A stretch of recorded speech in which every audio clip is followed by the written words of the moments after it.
Hello friends. आज मैं आप लोगों को कुछ अपना एक्सपीरियंस शेयर करना चाहती हूँ। एक्चुअली ये कोई चुटकुला नहीं है,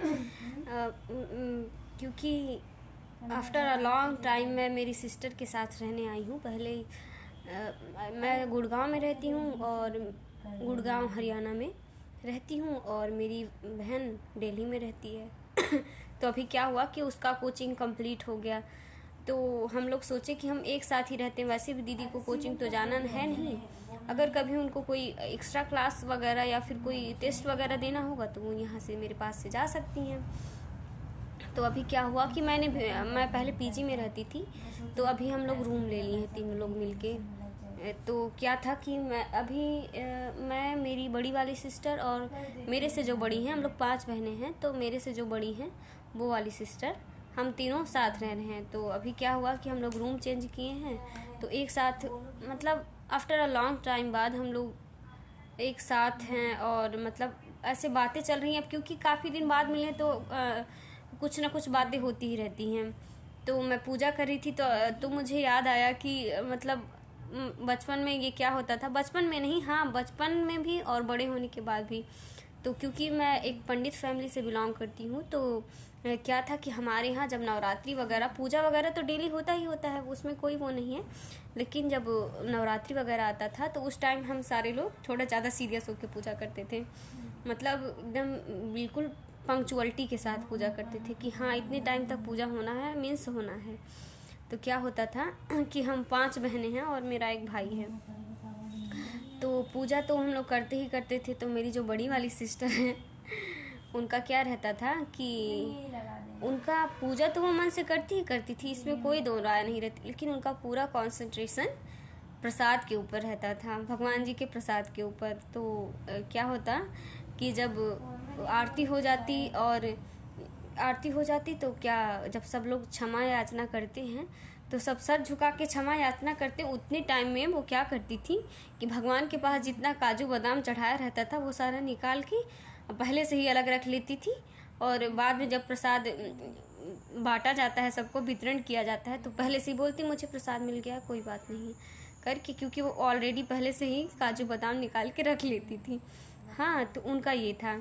और जो मेरे बड़े पापा की लड़की हैं, जो मेरी सबसे बड़ी वाली सिस्टर हैं, वो सबसे बड़ी दीदी हैं, वो हमारे मतलब फैमिली में हमारे वो सबसे बड़ी हैं। तो क्या रहता कि आरती होती थी, तो क्या होता कि जय अम्बे गौरी आरती एक होती थी, और एक अम्बे तू है जगदम्बे काली होती थी, और काली जी की आरती, मतलब 9 दिन में अलग अलग हम लोग आरती गाते रहते थे माता के हिसाब से।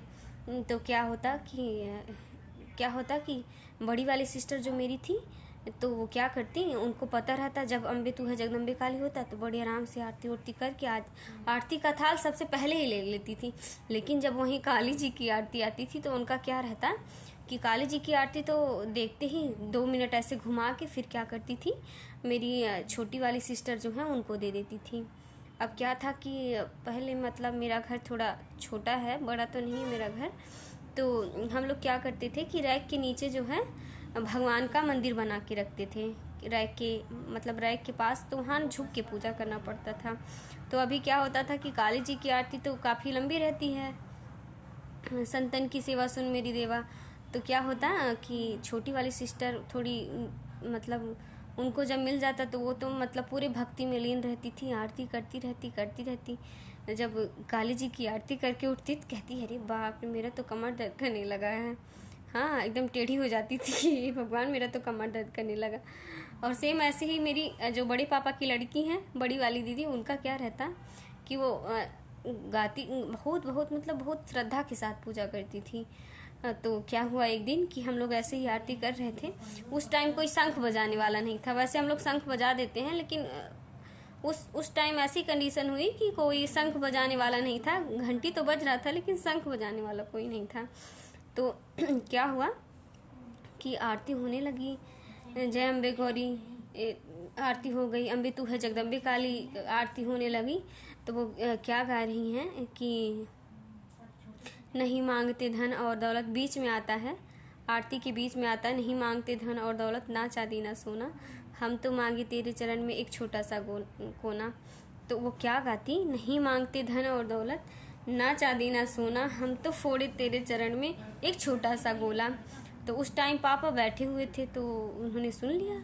कहते कि इधर आओ बिटिया। बोली क्या है, क्या क्या हुआ चाचा? बोले क्या गा रही थी तुम? बोले कि क्या गा रही थी? नहीं मांगते धन और दौलत। बोले कि अच्छा यही वाली लाइन एक बार मुझे सुनाओ। बोली कि नहीं मांगते धन और दौलत, ना चांदी ना सोना, हम तो फोड़े तेरे चरण में एक छोटा सा गोला। तो पापा बोले गोला? बोली हाँ गोला। क्यों, क्या हो गया? इसमें क्या गलत है? बोली कि गलत गा रही है तुम यार, तुम पंडित, बिटिया तुम पंडित के घर की हो और तुम गलत गाना गा रही हो। तो कह रही है कि क्या गलत गा रही हो, इसमें लिखा हुआ है बुक में। बोले कि अच्छा जाओ जाओ बुक लेके आओ। क्या होता ना कि हम लोगों को याद हो जाता आरती, फिर बुक देखने की ज़रूरत ही नहीं पड़ती थी। तो सेम उनके भी साथ यही था, उनको आरती याद हो गई थी तो वो पढ़ना ज़रूरी नहीं समझती थी। तो उन्होंने क्या किया कि ये तो लिखा हुआ है चाचा। बोले अच्छा लिखा हुआ? बोली हाँ। बोले जाओ लेके आओ आरती की किताब लेके आओ। लेके आई तो उसमें लिखा हुआ था, नहीं मांगते धन और दौलत, ना चांदी ना सोना, हम तो मांगे तेरे चरण में एक छोटा सा कोना। तो कहीं कि अच्छा, अब गाने वाले तो हम वही थे कोना, लेकिन गलती से गोला निकल गया है। बोले अच्छा हाँ, अब तो तुमसे बिटिया दुर्गा जी भी देख के डरेंगी तुमको कि कहीं तुम उनके चरण में गोला ना फोड़ दो। तो इतना सब हंसे, इतना सब हंसे कि क्या बताएं।